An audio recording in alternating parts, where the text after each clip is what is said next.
Oh, hi. In this video, I want to talk about stars or nyota or your destiny.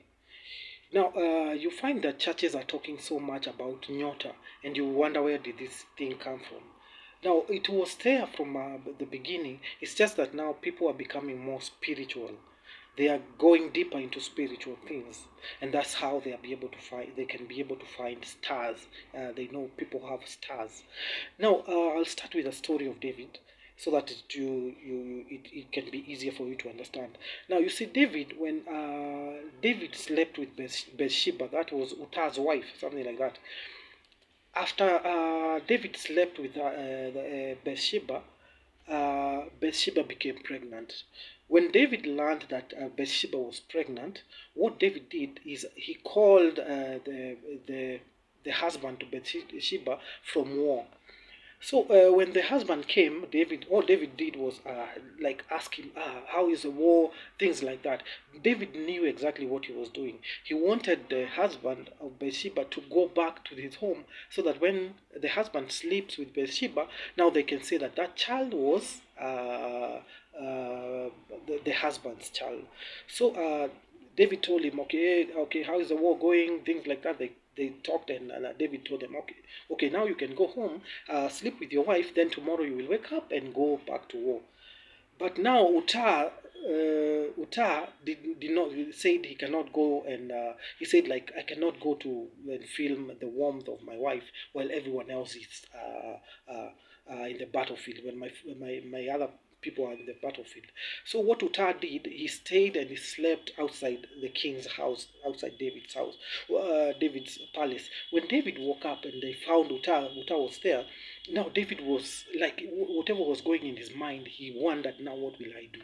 Because now this man has refused to go and sleep with the wife, and the wife was pregnant.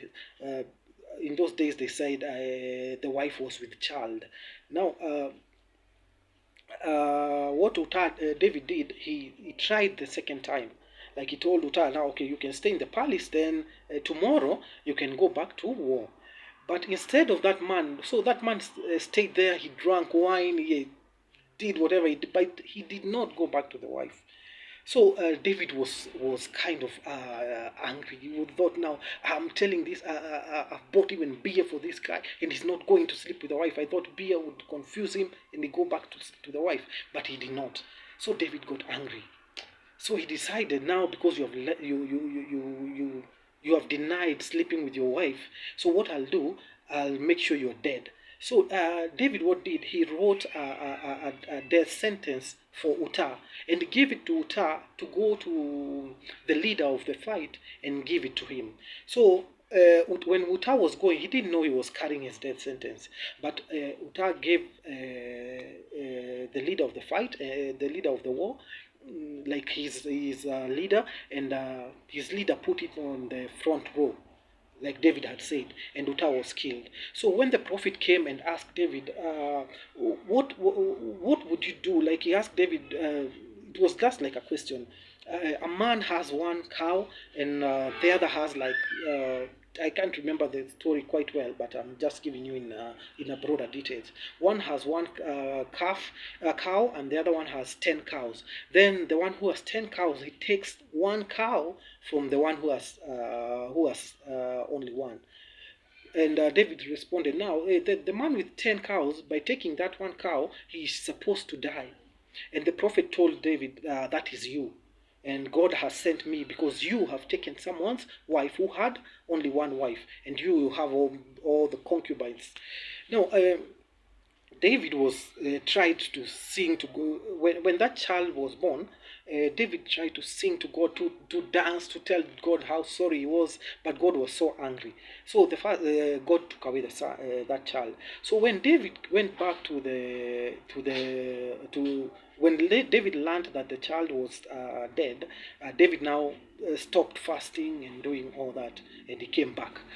After that, David had kids. He had two sons and one daughter. What happened is God said it will affect up to the fourth generation. I want you to see how the sexual sin is big. So he said it will affect up to your fourth generation, something like that. So David, with the three kids, one of the kids raped the sister. The sister was a virgin, so one of the brothers raped the sister, and the other brother conspired and they killed the other brother. So you can see how David's family is crumbling. So he conspired one and killed the brother, and that brother who conspired tried to take David's throne. So by taking someone's throne, it says the Bible says like he even slept with his concubines. So when we're talking about sleeping with someone's concubine, you know, it's easier to sleep with someone's wife. Let me put it this way: if someone slept with your wife or your girlfriend, you have a right to ask the girlfriend, like, why did you sleep with them? And you have a right to ask your wife, why did you sleep with this man? Because they are your wife. But when someone sleeps with your concubines, it is a call for war, because you cannot there's nothing you can do. Even ask men, they'll tell you, when someone sleeps with your concubines, it means it is like a question. The question, you do not ask the concubines the question is asked to you, and the question is like, what can you do? Utadu, you know.